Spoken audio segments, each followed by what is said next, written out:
Hello all. இன்றைக்கி நான் உங்களை எங்கே கூட்டிகிட்டு போகிறேன்னு பார்த்தீங்கன்னா நம்ம வடலூருக்கு தாங்க. வடலூரில் 2 ஃபேமஸான பிளேஸ் இருக்குது. ஒன்று பார்த்தீங்கன்னா நம்ம வள்ளலாருடைய சத்தியஞான சபை, இன்னொரு பிளேஸ் பார்த்தீங்கன்னா என்னோட favourite place Krishna bakery.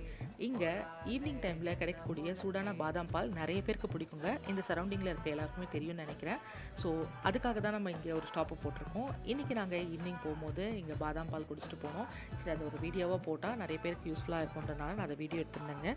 Evening டைமில் எப்பயுமே சூடாக ரெடி பண்ணிகிட்டு இருப்பாங்க. இந்த பாதாம் பால் பார்த்தீங்கன்னா உண்மையாலுமே பாதாம் அரைச்சி போட்டிருப்பாங்கங்க. அதுக்குள்ளே நிறைய நட்ஸ் அண்ட் பாலாடை நம்மளுக்கு குடிக்கும் போதே கிடைக்கும். ரொம்ப நல்லாவும் இருக்கும். ஸோ ஹாட்டாகவும் கிடைக்கும், கோல்டும் கிடைக்கும். நான் கோல்டும் குடிச்சிருக்கேன். எனக்கு பர்சனலி ஹாட் வந்து ரொம்ப பிடிக்கும். ரொம்ப டேஸ்டியாக இருக்கும். நீங்களும் இந்த பக்கம் போனீங்கன்னா கண்டிப்பாக ட்ரை பண்ணுங்கள், மிஸ் பண்ணாதீங்க. அண்ட் ஆல்சோ இந்த பேக்கரியில் நிறைய ஃபுட் ஐட்டம்ஸ் வந்து ஸ்நாக்ஸ் எல்லாமே ஃப்ரெஷ்ஷாக பண்ணிகிட்ருப்பாங்கங்க. நீங்கள் வடலூரில் இந்த பாதாம் பால் குடிச்சிருந்தீங்கன்னா ஒரு லைக் பண்ணிவிட்டு இந்த வீடியோ கீழே கமெண்ட் போடுங்க. தேங்க்யூ ஆல், பாய்.